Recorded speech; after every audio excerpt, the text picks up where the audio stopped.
In this video, I'm going to walk you through the main types of retirement visas, the requirements you need to meet, and what the process actually looks like, explained as simply as I can. Let's start with the basics. In Thailand, there isn't one single retirement visa. What people call the retirement visa is usually one of a few different non-immigrant visa categories. The most common ones are the Non-Immigrant O Visa, the Non-Immigrant OA Visa, and the Non-Immigrant OX Visa. Right, we'll go through the three different options then. So the first one is option one, which is the Non-Immigrant O Visa for retirement. That's kind of the official name. So this is probably the most commonest one most retirees use. So usually you start with a 90-day non-immigration O visa. You can get this at a Thai embassy in your home country, so wherever you're from, or sometimes when you're already in Thailand. After that, you extend it to a 1-year retirement visa. Then you can renew it every year as long as you keep meeting the requirements.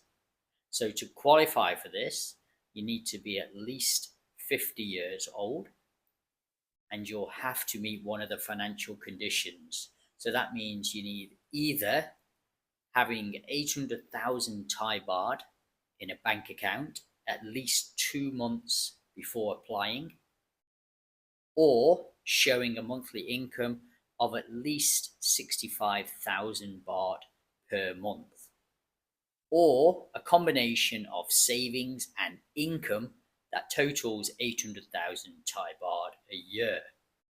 You'll also need to show proof of residence in Thailand, like a rental contract or house registration, something like this. Now, a common question is, how can I get 800,000 Thai baht into a Thai bank account if I don't have a bank account yet? This is a very, very common question, and quite rightly so. So the answer is, that's what the initial 90-day visa is for. So with that visa, you can open a Thai bank account, transfer your funds in, and then apply for the yearly retirement extension. You just need to take it step by step.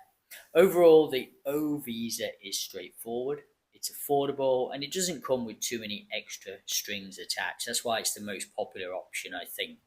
Okay, going on to option two. This is the Non-Immigrant OA Visa. The OA visa is very similar, but there's some key differences, guys. So first off, you can only apply for it outside of Thailand at a Thai embassy or consulate in your home country. The benefit with this is when you arrive in Thailand, you already have a 1-year visa in your passport instead of just 90 days. Okay, the financial requirements are the same. You still need to show either 800,000 Thai baht in savings or 65,000 baht monthly income. But here's the big catch: health insurance, right, the biggie. So with the OA visa, you must have a valid health insurance that covers at least 3 million baht, or about 100,000 US dollars. And it has to be from an approved provider. On top of that, you need a police clearance certificate and a medical certificate as well, guys. So the OA can be a good option, I think, if you want to land in Thailand with the whole first year already sorted out. But for many retirees, especially older ones, I think the health insurance requirements can make the visa a bit harder or more expensive to maintain. Okay, and last but not least, option three, the Non-Immigrant OX Visa. Right, now let's talk about the OX visa. So on paper, this looks like a dream. It promoted as a 5-year retirement visa, and it's available to people from certain countries like the US, UK, Australia, and a handful of European nations. But here's the reality: it's not really a 5-year visa. You still have to check in with immigration every year, and you still need to meet the requirements annually. And those required are steep. You need to show 3 million baht in a Thai bank account, or a mix of income and savings that totals 3 million. Plus, you'll also need health insurance, a clean police record, and a medical certificate. So yes, it's technically a longer term visa, but the financial burden is pretty heavy. For most retirees, I think tying up 3 million baht in a Thai bank account just, yeah, it's a lot of money. Doesn't really make sense to do that myself, I don't think, especially when the O or OA visas are so much more flexible. Okay, obligations after you get your visa. So no matter which retirement visa you choose, guys, there are a few obligations you need to keep up with. So first, the 90-day reporting. We can never get out of this one. Every 90 days, you need to confirm your address with Thai immigration.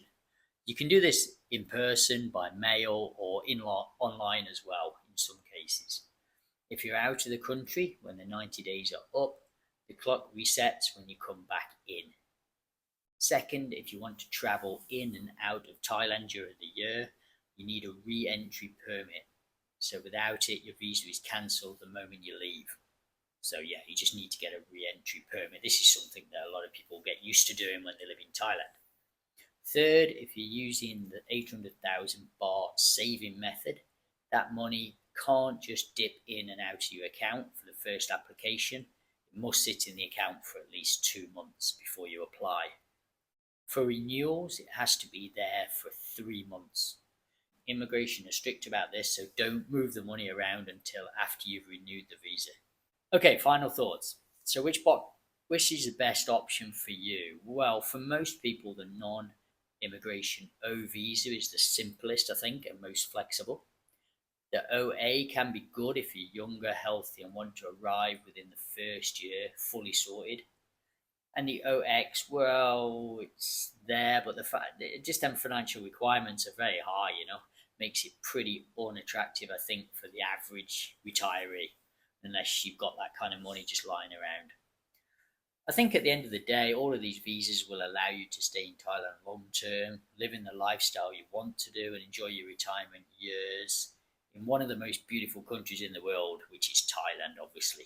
The main key is just choosing the option that fits yourself, guys, financially, practically, and personally. And remember, rules can change in Thailand, so always double check the latest requirements before applying. I'm telling you, this is September 2025, but things do change with visas all the time. I mean, I've tried to get all the right information and make sure I've read up about this before I did this video today, to make sure I'm giving you the correct information. Now, if I've made a mistake, I'm really sorry, but I've tried my best to find the most up-to-date information I can online about the visa.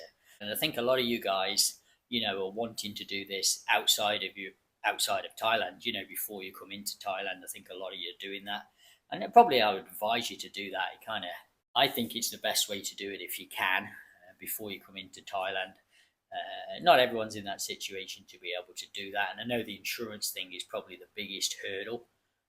If you're after health insurance, I'll put a link down in the description. I recommend Pacific Cross Insurance. I've checked out loads of insurance companies over the years in Thailand, and I think this is about the best one to use in Thailand. And it covers the retirement visa and everything there.